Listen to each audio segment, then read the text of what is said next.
السلام علیکم viewers, welcome to my channel خوفناک کہانیاں۔ ویورز، آج کی جو سچی خوفناک کہانی میں آپ لوگوں کے ساتھ شیئر کر رہی ہوں، یہ بھیرا کے ایک نوجوان لڑکی کی ہے جس کی زندگی بری طرح برباد ہو گئی ہے غیر مرئی مخلوق کی وجہ سے۔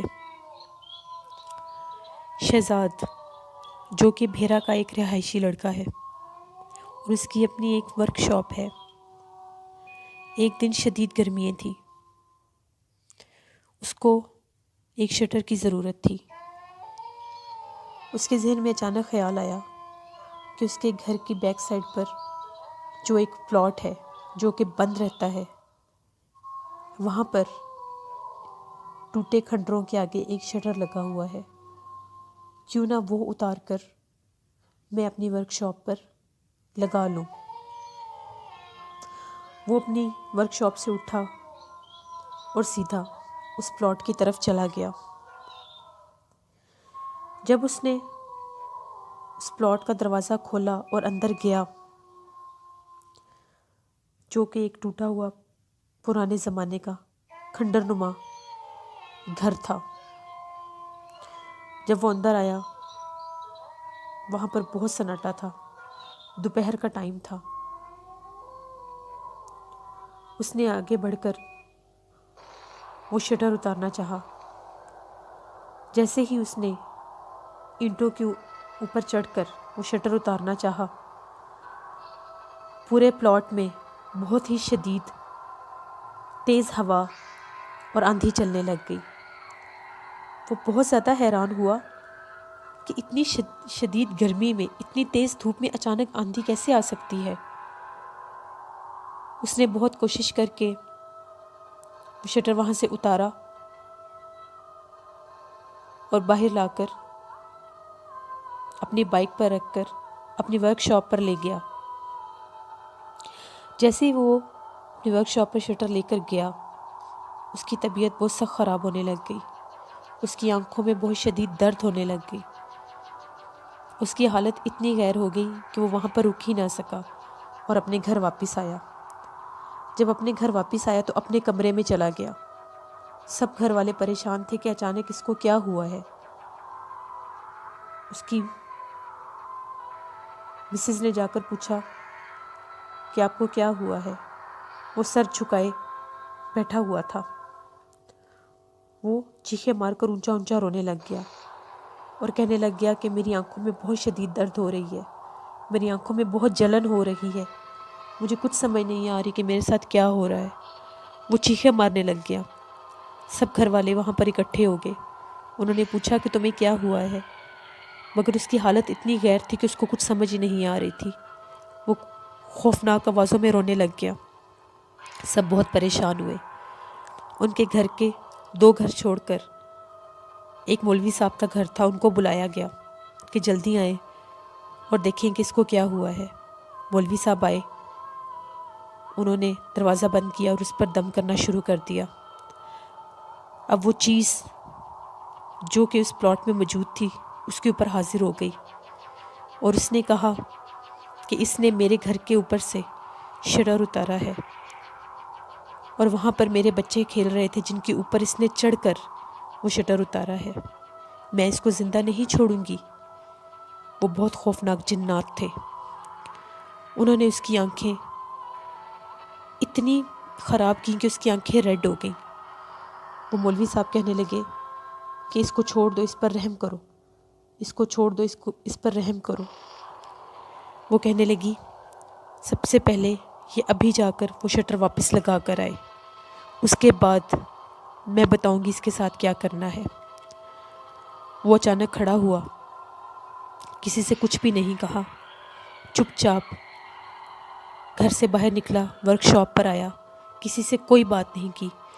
وہ شٹر اتارا اور واپس بڑی مشکلوں کے ساتھ وہاں پر آ کر اس پلاٹ میں جس جگہ سے اتارا تھا وہیں پر لگا دیا اور پھر گھر واپس جا کر اپنے کمرے میں بیٹھ گیا اور پھر رونے لگ گیا۔ پھر مولوی صاحب کو بلایا گیا۔ اس کی حالت اتنی خراب ہو گئی تھی کہ اس کی آنکھوں میں بہت زیادہ جلن اور پانی بہہ رہا تھا اور اس کی آنکھیں بہت ریڈ ہو گئی تھیں۔ پھر مولوی صاحب نے اس کو دم کیا۔ وہ چیز عورت کے روپ میں آئی اور اس نے کہا کہ اس کو فلاں فلاں جگہ پر، فلاں شہر میں فلاں ڈاکٹر کے پاس لے کر جاؤ۔ اس کے گھر والے مولوی صاحب کے بتائے گئے ڈاکٹر کے پاس اپنے بیٹے کو لے گئے۔ جب وہاں پر گئے، ڈاکٹر نے اس کا معائنہ کیا اور ڈاکٹر بہت زیادہ پریشان تھے۔ ڈاکٹرز کہنے لگے کہ اس کی آنکھیں اندر سے بری طرح ڈیمیج ہو چکی ہیں، زخمی ہو چکی ہیں۔ اس طرح سے لگ رہا ہے جس طرح اس کی آنکھوں کے پردے، اس کی آنکھیں اندر سے کسی نے ناخن مار مار کر زخمی کر دی ہیں۔ اس کی آنکھیں اتنی خراب ہو چکی تھیں، اس کو میڈیسن دی گئی، اس کو ڈراپس دیے گئے۔ اب اس کی حالت یہ تھی دن بدن کہ وہ سارا دن اپنی گردن جھکا کر اتنی نیچے لے آتا تھا کہ نارمل انسان اتنی گردن جھکا کر اپنے پاؤں کے پاس نہیں لا سکتا۔ وہ سارا دن اس پوزیشن میں بیٹھا رہتا تھا، بند کمرے میں دیوار کی طرف منہ کر کے، اور پتہ نہیں کیا کیا کہتا رہتا تھا۔ اس کے گھر والے بہت پریشان تھے، بہت دم درود بھی کروائے گئے اس کو، بہت زیادہ عاملوں کے پاس بھی لے جایا گیا۔ وہ چیز اس کے پیچھے پڑ چکی تھی اور اس کو چھوڑنے کی طرف آ ہی نہیں رہی تھی۔ وہ صرف چائے پیتا تھا، نہ کچھ کھاتا تھا، نہ کچھ بولتا تھا، اور اس کی آنکھوں میں دیکھا نہیں جاتا تھا۔ اس کی آنکھیں بہت ہی زیادہ خوفناک کلر کی ہو گئی تھیں، کبھی بہت سفید ہو جاتی تھیں، کبھی آئی بال گرین ہو جاتا تھا اور آنکھیں ریڈ ہو جاتی تھیں۔ اب اس پر یہ وقت آ گیا تھا کہ اس کی بینائی بالکل ختم ہو گئی تھی۔ وہ ایک تندرست چلتا پھرتا ٹھیک ٹھاک انسان اپنی آنکھوں کی بینائی کھو چکا تھا۔ اسلام آباد کے بہت بڑے ڈاکٹرز کے پاس ہاسپٹل میں اس کو لے جایا گیا۔ ڈاکٹرز نے کہا کہ اس کا آئی بال چینج کر کے اس کا آپریشن کیا جائے گا، پھر کچھ چانسز ہیں کہ یہ دیکھنے کے قابل ہو سکے۔ بہت زیادہ پیسے لگا کر اس کی آنکھوں کا آپریشن کروایا گیا۔ بہت زیادہ عاملوں سے دم درود کروانے کے بعد اب وہ چیز تو اس پر آنا چھوڑ گئی تھی، مگر ابھی بھی آپریشن کے بعد بھی جب وہ دیکھنے کے قابل ہوا تو اس کو ہلکا پھلکا سا عکس نظر آنے لگ گیا تھا۔ ڈاکٹرز جس چیز سے اس کو منع کرتے تھے وہ وہی کام کرتا تھا، وہ اپنی سینسز میں نہیں تھا۔ اس کی ورک شاپ سیل ہو گئی، اس کے گھر والوں نے اس کو ایک چھوٹی سی دکان بنا کر دے دی کہ یہاں پر بیٹھ کر یہ کوئی چیزیں بیچ کر اپنا اور اپنے بچوں کا گزارا کرے گا۔ آج وہ اس حال میں ہے کہ اس کی آنکھوں کی بینائی آپریشن کے باوجود بھی جا چکی ہے۔ وہ کچھ بھی نہیں دیکھ سکتا، وہ ابھی بھی اپنی زندگی میں نارمل نہیں ہے۔ اس طرح غیر مرئی مخلوق کی وجہ سے ایک نارمل انسان کی زندگی برباد ہو گئی۔ میرے تمام سننے والوں سے یہ ریکویسٹ ہے کہ کبھی بھی سنسان جگہ پر مت جائیں، کبھی بھی کسی سنسان جگہ پر کوئی بھی چیز یہ سوچ کر مت لیں، مت اٹھائیں کہ یہاں پر تو کوئی آتا جاتا نہیں ہے تو یہ چیز ہم لے لیتے ہیں، کیونکہ جہاں پر کوئی آتا جاتا نہیں ہے وہاں پر غیر مرئی مخلوق ضرور آتی جاتی ہے۔ جنات، چڑیلیں وہاں پر ضرور بستی ہیں۔ بھیرا کی گلیوں میں آج بھی ایک خوفناک چڑیل سردیوں کی رات میں دلہن کے روپ میں اپنے بچے کے ساتھ گھومتی ہے، اور یہ سچی کہانی ہے۔ اس کی زندگی بھی اسی نے خراب کی تھی۔ یہ تھی آج کی سچی خوفناک کہانی۔